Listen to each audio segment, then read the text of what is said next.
તો મુખ્યમંત્રી ભૂપેન્દ્ર પટેલ સંબોધન કરી રહ્યા છે. સાંભળ.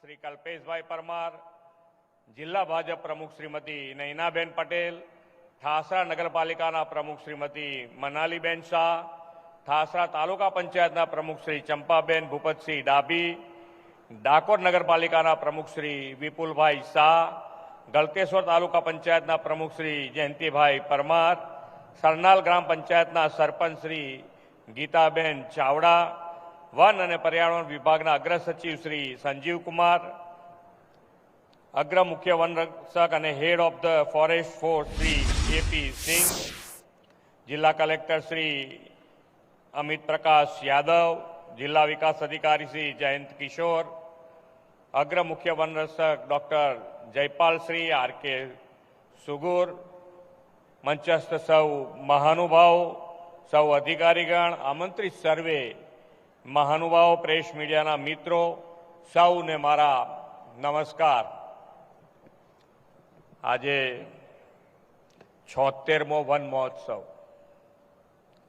અને વાતાવરણ પણ વન મહોત્સવને અનુકૂળ છે. આજે અમારે તો ત્યાંથી બાય કાર આવ્યા એટલે 2 કલાક આખો સતત વરસાદ છે, છેકથી છેક. એટલે ખૂબ સારા વરસાદ છે આપણા માટે.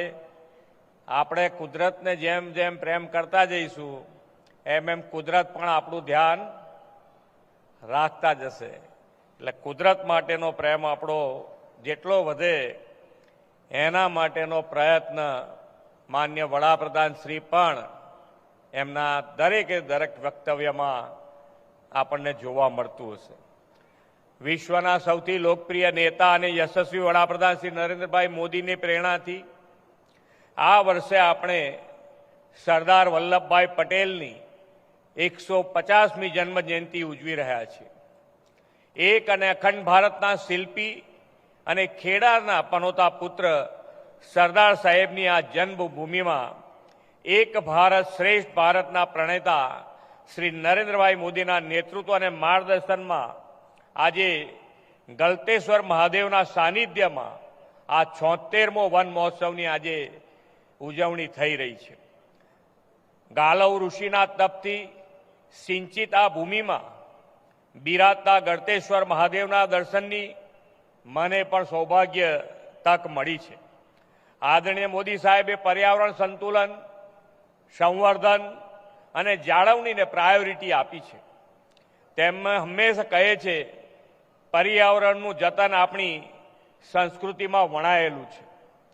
આપણે તો છોડમાં રણછોડ અને જીવમાં શિવ જોનારા લોકો છીએ. ક્લાઇમેટ ચેન્જના પડકારો સામે કેવી રીતે આગળ વધી શકાય તે વડાપ્રધાન શ્રી નરેન્દ્રભાઈએ lifestyle for environment mission life દ્વારા સમગ્ર વિશ્વને બતાવ્યું છે. આપણી રોજિંદી જીવનશૈલીમાં નાના નાના ફેરફારો, પાણી અને ઉર્જાને સમજદારીપૂર્વક ઉપયોગ કરીને આપણે પર્યાવરણનું જતન કરી શકીએ છીએ. પ્લાસ્ટિકનો ઉપયોગ ઘટાડવો, રિસાયકલ પ્રોડક્ટના ઉપયોગથી પર્યાવરણ સંરક્ષણનું મોટું કાર્ય થઈ શકે છે. ગુજરાતને તો પર્યાવરણ સાથે વિકાસ કરવાના મોદી સાહેબના વિઝનનો લાભ 2.5 દાયકાથી વધુ સમયથી મળી રહ્યો છે. તેમણે ક્લાઇમેટ ચેન્જની સંભવિત સમસ્યાઓને પહેલેથી ઓળખી લીધી અને તેના નેતૃત્વમાં ક્લાઇમેટ ચેન્જનો અલાયદો વિભાગ શરૂ કરનારું ગુજરાત દેશનું પહેલું રાજ્ય બન્યું. તેમણે પર્યાવરણ સંરક્ષણની આખી ઇકોસિસ્ટમ ઊભી કરી છે. પર્યાવરણ પ્રિય હરિત ઉર્જા માટે રિન્યુએબલ એનર્જીને પ્રોત્સાહન આપ્યું છે. ગુજરાત આજે રૂફટોપ સોલર અને ગ્રીન ટેકનોલોજીમાં દેશમાં અગ્રેસર બન્યું છે. બિન પરંપરાગત ઉર્જા એટલે કે સોલર એનર્જીમાં ગુજરાતે દેશમાં ટોચનું સ્થાન મેળવ્યું છે. શ્રી મોદી સાહેબે ગુજરાતમાં જળ સંચય અને જળ સિંચનનો પાયો નાખ્યો. તેમણે પાણી બચાવવા માટે દેશભરમાં અમૃત સરોવર બનાવવાની હાકલ કરી અને ગુજરાતમાં આ પહેલ અંતર્ગત દરેક જિલ્લામાં 75 અમૃત સરોવરનું નિર્માણ કરવાના લક્ષ્ય કરતાં પણ વધુ સરોવરનું નિર્માણ કરવામાં આવ્યું છે. પાણીના દરેક ટીપાના સંચય માટે કેચ ધ રેન અભિયાન તેમણે શરૂ કરાવ્યું છે. આના પરિણામે વરસાદી પાણીના સંગ્રહ, સંચય અને સિંચનથી ભૂગર્ભ જળ ઊંચા આવ્યા છે. વડાપ્રધાનશ્રીએ આ વર્ષના પર્યાવરણ દિવસથી ગ્રીન વોલ ઓફ અરવલ્લી અભિયાનનો પ્રારંભ કરાવ્યો છે. દિલ્હીથી ગુજરાત સુધીના 29 જિલ્લામાં અરવલ્લી પર્વતમાળાની આસપાસના 5 કિલોમીટર વિસ્તારને હરિયાળો બનાવવાની સાથે જળાશયોના નિર્માણ, જમીન સંરક્ષણથી સ્થાનિક રોજગારીમાં વધારો કરવામાં આવશે. વડાપ્રધાન શ્રી નરેન્દ્રભાઈ મોદીએ વૃક્ષોના વાવેતર અને ઉછેર માટે એક પેડ માં કે નામ અભિયાન દ્વારા જન આંદોલન શરૂ કર્યું છે. ગત વર્ષે આ અભિયાનમાં 17.48 કરોડ રોપાઓ વાવેતર સાથે આપણે દેશભરમાં બીજા સ્થાન ઉપર છે અને આ વર્ષે પણ 2.0માં આપણે 10.35 લાખ જેટલા વૃક્ષો વાવવાનો નિર્ધાર છે. વૃક્ષારોપણની હરિત ક્રાંતિ હોય, જળ સંચય, જળ સિંચન હોય કે વન્યજીવોનું સંરક્ષણ હોય, વડાપ્રધાનશ્રીના નેતૃત્વમાં ગુજરાત સર્વગ્રાહી રીતે પર્યાવરણ સંરક્ષણ અને સંવર્ધન માટે કટિબદ્ધ છે. વડાપ્રધાન શ્રી નરેન્દ્રભાઈએ આ માટે વન સાથે જન જોડવાનો, લોક ભાગીદારી સાથેનો અભિગમ અપનાવ્યો છે. વન મહોત્સવને જન ઉત્સવ બનાવીને તેમણે સાંસ્કૃતિક વનો ઊભા કર્યા છે. 2004થી શરૂ થયેલી આવી સાંસ્કૃતિક વનોની પરંપરામાં અત્યાર સુધીમાં વિવિધ સ્થળોએ 23 સાંસ્કૃતિક વનોનું નિર્માણ થયું છે અને આજે આપણે 24મું સાંસ્કૃતિક વન ગલતેશ્વર વન ઊભું થયું છે. આ સાંસ્કૃતિક વનો પર્યાવરણ રક્ષાની સાથે પ્રવાસીઓ માટે પણ આકર્ષણનું કેન્દ્ર બન્યા છે. વડાપ્રધાન શ્રી નરેન્દ્રભાઈના માર્ગદર્શનમાં ગુજરાત દેશના વિકાસનું ગ્રોથ એન્જિન બન્યું છે. રાજ્યમાં વેપાર, ઉદ્યોગના વિકાસની સાથે માનવ જીવનના વિકાસ માટે પર્યાવરણની જાળવણી પણ જરૂરી છે. આવનારી પેઢીનું ભાવિ સ્વચ્છ, સમૃદ્ધ અને સુખી રાખવું હોય તો પર્યાવરણ સંતુલન, ગ્રીન ગ્રોથ સાથેનો વિકાસ જ એકમાત્ર ઉપાય છે.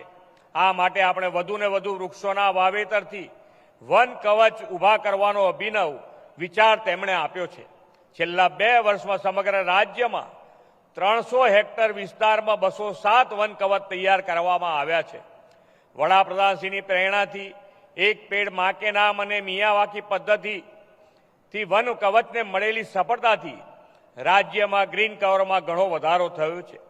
વન બહારના વિસ્તારોમાં 1143 ચોરસ કિલોમીટરના વન આવરણ વધારવા સાથે ગુજરાત દેશમાં પ્રથમ સ્થાને છે.